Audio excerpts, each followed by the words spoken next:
बहू कहाँ मर गई? अंदर से आवाज़। जिंदा हूँ माँ जी। तो फिर मेरी चाय क्यों अभी तक नहीं आई? कब से पूजा करके बैठी हूँ। ला रही हूँ माँ जी।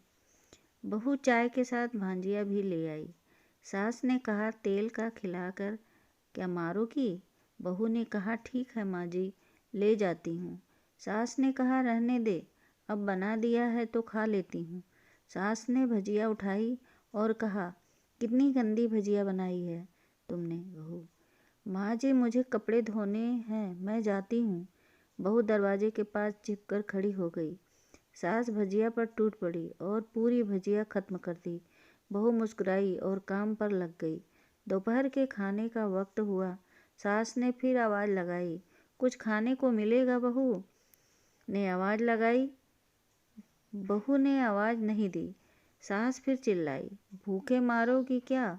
बहू आई, सामने खिचड़ी रख दी। सास गुस्से से ये क्या है? मुझे इसे नहीं खाना, इसे ले जाओ। बहू ने कहा आपको डॉक्टर ने दिन में खिचड़ी खाने को कहा है, खाना तो पड़ेगा ही। सास मुँह बनाते हुए हाँ, तू मेरी माँ बन जा। बहू फिर मुस्कुराई और चली गई। आज इनके घर पूजा थी। बहू सुबह 4 बजे से उठ गई। पहले स्नान किया, फिर फूल लाई, माला बनाई, रसोई साफ की, पकवान और भोज बनाया। सुबह के 10 बज गए। अब सास भी उठ चुकी थी। बहू अब पंडित जी के साथ भगवान के वस्त्र तैयार कर रही थी।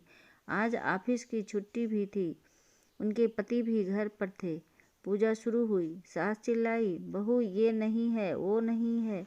बहू दौड़ी दौड़ी जाती आती और सब करती। अब दोपहर के 3 बज गए थे। आरती की तैयारी चल रही थी। पंडित जी ने सबको आरती के लिए बुलाया और सबके हाथों में थाली दी। जैसे ही बहू ने थाली पकड़ी, थाली हाथ से गिर गई। शायद भोज बनाते हुए बहू के हाथों में तेल लगा था जिसे वो पोंछना भूल गई थी। सारे लोग तरह तरह की बातें करने लगे। कैसी बहू है, कुछ नहीं आता, एक काम भी ठीक से नहीं कर सकती, ना जाने